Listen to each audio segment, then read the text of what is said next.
Hi, this is Rachel Jackson. This is taping project number 2, the final project for the class.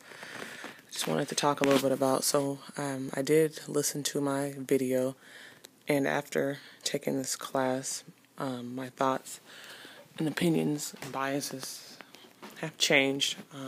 I am more aware of different things. For example, like I was aware of white privilege, for example, but however, now it's when I see things, it's more recognizable to me. Like for example, I believe I gave it an example of in the beginning of the term I had applied for a position within my school, and I was more qualified. However, they gave it to a white male who didn't have a degree, even though I did have a degree, and I did not have the opportunity to even interview for the position. But after taking this, so that was just one example of a white privilege I experienced. However, after taking this course, I was at the doctor's recently for my son, and it seemed like the doctor was making accusations towards my husband. My son had a seizure, and it seemed like the doctor was making accusations like my husband had caused trauma.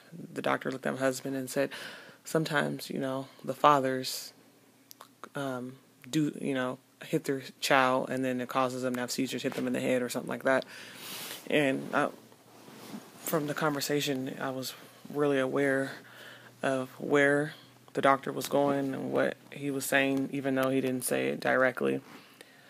So that's just one example of, like, I'm more aware of different prejudice and privileges that white people have.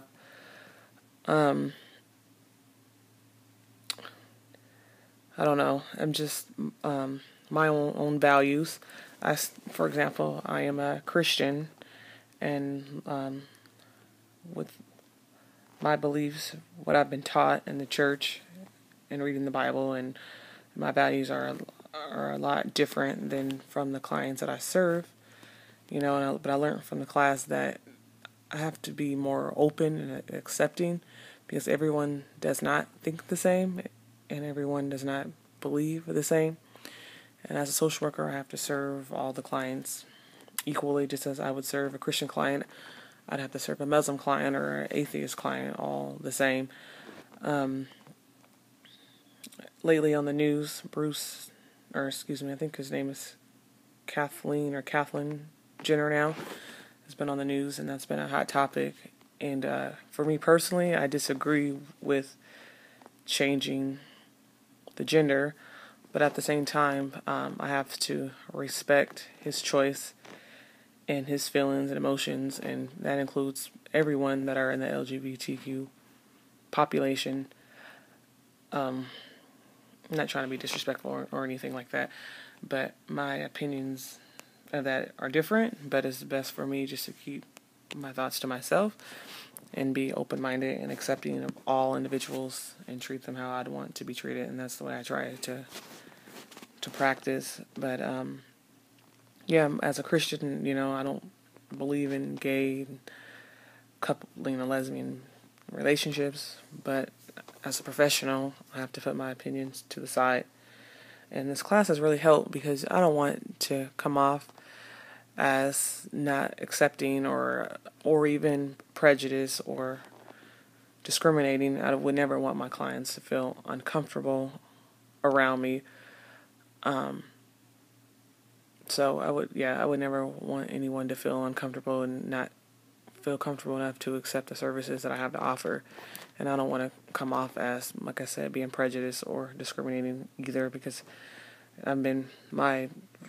as an African American woman, I've been oppressed myself, and so I definitely don't want to be the oppressor. So that's just my thoughts on that. Diversity in the world is very important, because everyone's not the same. Everyone's not going to be able to do the same things. Everyone's not going to want to do the same things. So I believe it's very important the other day I was at work and I was talking to an intern. I work at a high school, and she's a counseling intern.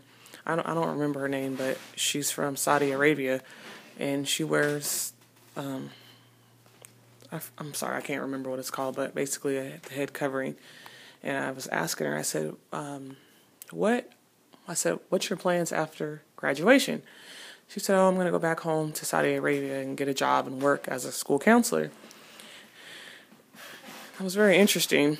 And I went back to my desk and I Googled schools in Saudi Arabia. And I guess I was under the impression that I know Saudi Arabia is a rich company, or it's not company, excuse me, country. I know they have a lot of oil and a lot of power and money and whatnot, but I guess I just assumed that all the women were oppressed.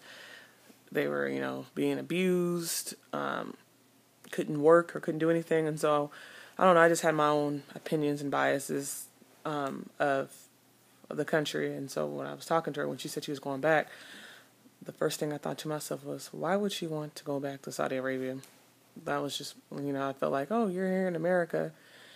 She can dress the way she wants to. If she chooses to. She doesn't have to be forced into, wearing her head coverings or dressing completely covered up or listening to her husband and just, doing whatever he says. And so those were just my opinions, and which was completely wrong. I didn't say that to her. Those were just my thoughts when she said she was going to go back home. I thought that was a horrible idea, personally. But then as I talked to her, as I went online, I did some research on the school systems. There's a lot of international schools over there, and the schools seem it seems like a really good system that they have in place over there in that country. And I didn't know that how they have a lot of things set up. Women have to serve women, and the men serve the men, unless the women have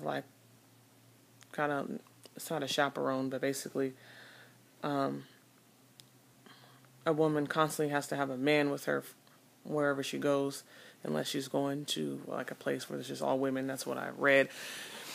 And so she could be a school counselor over there at all girls school, which would probably be a good opportunity, because I'm pretty sure there are a lot of young ladies that are in school and that will need the services that she has to offer. When the education that she has probably will help out a lot over there in her country. And I learned a lot about their country over there, and when I was reading online and researching about the clothing that they wear and why the laws are the way they are, and some of the values I thought would be great to bring over to the United States. It might be less crime.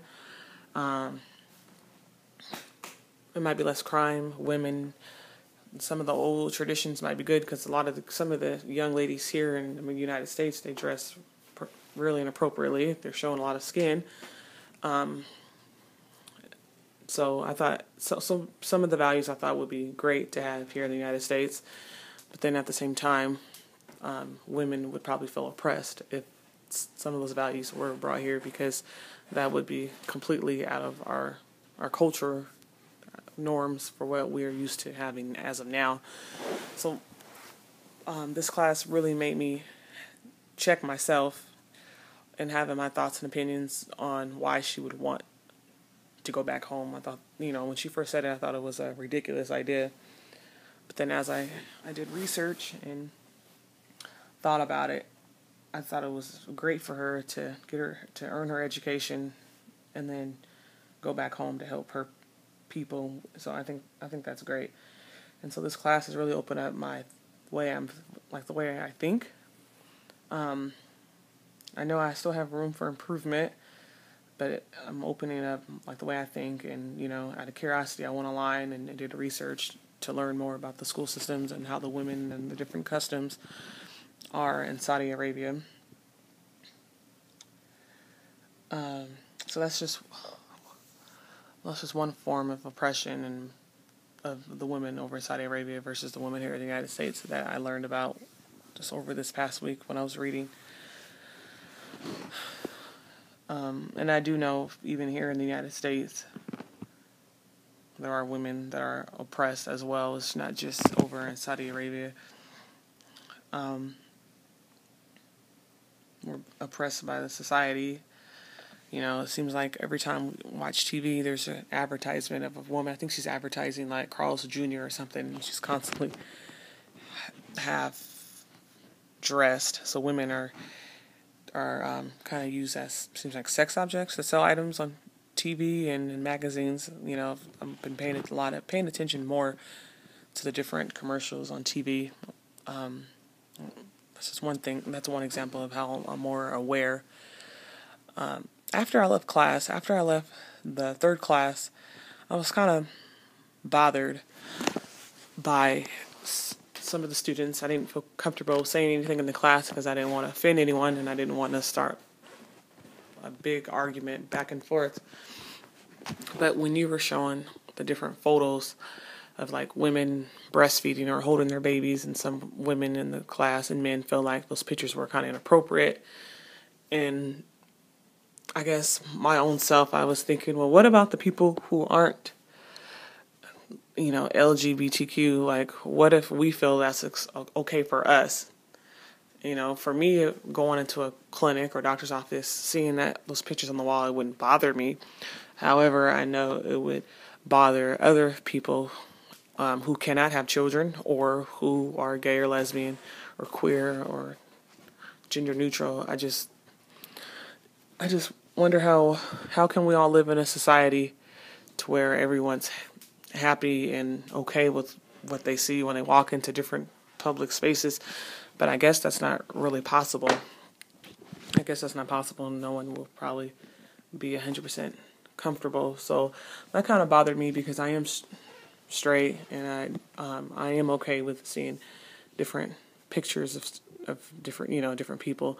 But then at the same time, I had to think to myself, you know, for example, you know, I work in a school where the admin are all Caucasian. There are no minority admin. There was one, but he got let go at the beginning of the school year. And so I guess that's the same type of example of walking into a place and you're the only African American.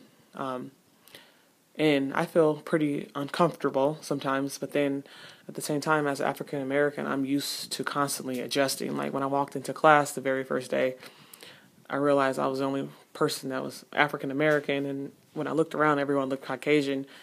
But then when we started talking, I found out more and more people were Hispanic, or one was a couple Native American that were biracial. So it made me feel a little better, but so after that class, I had to really think about, like, how do I feel when I walk into a space where I'm the only one, or if I don't fit what's in the room, so I can understand how a gay or lesbian or LGBTQ person would feel walking into a doctor's office where they don't fit what's going on the wall. But thank you. This is Rachel Jackson. Thank you for your time.